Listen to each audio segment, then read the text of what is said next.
अखिल भारतीय विद्यार्थी परिषद का राष्ट्रीय कार्यकारिणी पहली बार जो है बैठक है सूरत में होने जा रही है। इस बैठक में कौन से मुद्दे होंगे, किस मुद्दे पर होगी चर्चा, उसके साथ जो है हमारे राष्ट्रीय महामंत्री यहाँ पर सूरत आए हुए हैं, उनसे ही चर्चा करेंगे किस तरह की ये बैठक है, कौन कौन से मुद्दे को लेकर जो है लोगों के सामने रखा जाएगा। ये एबीवीपी की वार्षिक बैठक है और इस बैठक में हम गत वर्ष की समीक्षा अपनी रिव्यू करते हैं और आगामी समय के लिए हमारी प्लानिंग क्या होगी शिक्षा जगत के लिए, युवाओं को लेकर के, उसमें हम पूरी चर्चा करते हैं। 3 दिन यानी 7 से 9 तक इस बैठक के अंदर में हम देश के प्रत्येक मुद्दों पर गहनता से चर्चा करते हैं, चाहे वो शिक्षा से जुड़ा हो, चाहे युवाओं से जुड़ा हो, चाहे वो समाज से जुड़ा हो, सुरक्षा से जुड़ा हो, प्रत्येक विषय पे हम चर्चा करते हैं और आगामी दिशा इसी बैठक के अंदर में सुनिश्चित करते हैं।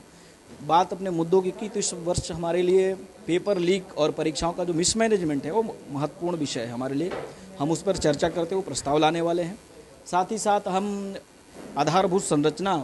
विकसित हो और शिक्षा जगत के ऊपर में सरकारों को विशेष फोकस करते हुए यानी पब्लिक यूनिवर्सिटी को ठीक से रिवाइव करने की दिशा में आगे बढ़ने के लिए, चाहे वो आईआईटी हो, एम्स हो, आईएम हो, सभी प्रकार के संस्थानों का आधारभूत संरचना को विकसित करने की दिशा में हमने चर्चा करना है।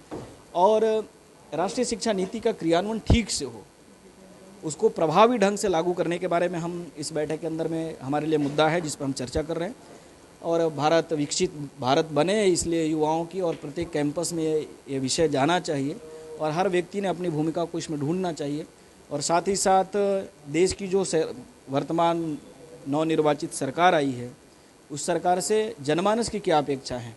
ऐसे सभी विषय पे हम चर्चा करते हुए लगभग 5 प्रस्ताव इस बैठक के अंदर में पारित करेंगे और उसके दिशा आधार पर हम आगामी डायरेक्शन एबीवीपी क्या होंगे, हमारे आगामी आयाम और कार्यक्रम क्या होंगे, हम इस बैठक के अंदर में निर्धारित करने वाले हैं। देखिए, खास करके अगर देखा जाए तो पिछले 10 सालों से जो स्थिति रही है, पेपर लीक का मामला हो, शिक्षा का मामला हो या फिर अलग मुद्दे हों, इन मुद्दों को लेकर अखिल भारतीय जो परिषद था, ये बीजेपी की सरकार थी 10 साल और इसमें बहुमत की सरकार थी। तब 10 सालों में ना तो पेपर लीक का मामला बंद हुआ और ना ही शिक्षा को लेकर कोई रणनीति बनी। तो अब जो है बीजेपी पूर्ण बहुमत में नहीं है, उसके बावजूद भी अगर आप दावा करते हैं कि हम नए मुद्दों को लाएंगे या फिर पेपर लीक का मुद्दा जो है वो लेकर आएंगे, तो क्या ये पॉसिबल आपको लगता है कि किस नज़र से देखते हैं आप इसको? देखो, एबीवीपी स्टूडेंट ऑर्गेनाइजेशन है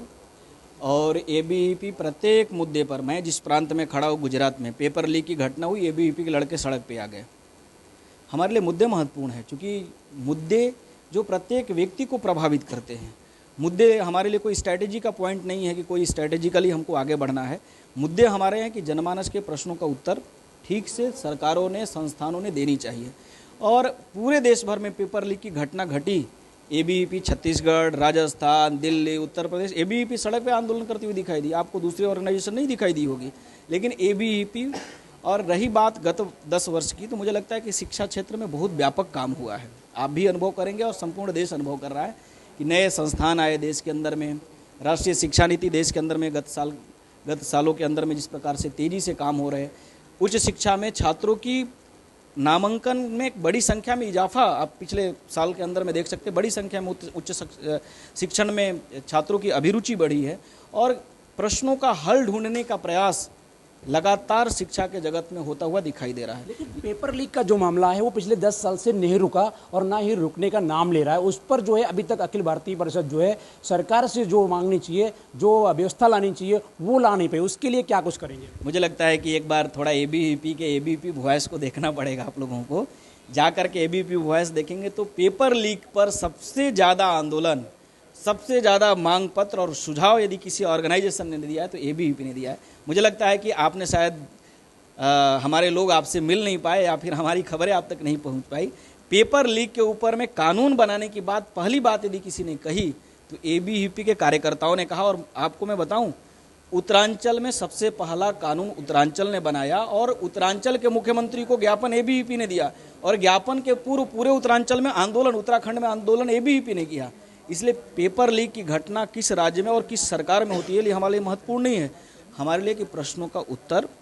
यानी समस्या का समाधान हो और प्रयास हो रहा है लगातार कि पेपर लीक की जो घटना, चूंकि इस देश के अंदर में जितनी तेज़ी से एक सिंडिकेट काम कर रही है, पेपर सॉल्वर गैंग आप देखते होंगे, कभी गुजरात से, बिहार से, उत्तर प्रदेश से, आए दिन मीडिया में नेक्सस आता है। एबीवीपी का प्रयास है डे वन से हम, और आज भी, इसलिए जब केंद्र की सरकार ने कानून बनाया उस समय भी हमने कहा कि कानून बनाने के साथ साथ यह सुनिश्चित होना चाहिए कि अक्षरशः और बहुत ही प्रभाव के साथ ये कानून लागू होना चाहिए, ताकि पेपर लीक करने वाले लोगों की कमर तोड़ने वाली कार्रवाई देश के अंदर में जरूरी है। तो कहीं ना कहीं अखिल भारतीय जो परिषद है वो इस बार जो सूरत में पहली बार जो बैठक करने जा रही है, इस बैठक में अहम मुद्दा जो होगा वो शिक्षा को लेकर होगा, और जो पेपर लीक का जो मुद्दा है वो शायद इस बार मंच पे दिखेगा, और इस मंच पर क्या कुछ विद्यार्थियों के लिए नया प्रोपेगेंडा जो है, नया शिक्षा नीति जो है, जो पेपर लीक मुद्दा है, वो कितना बात इस पर चर्चा होती है, इस सब की निगाहें इसी पर टिकी हुई है। सूरत से कैमरामैन सागर के साथ राजेश विश्वकर्मा, ब्यूरो रिपोर्ट, सूरत।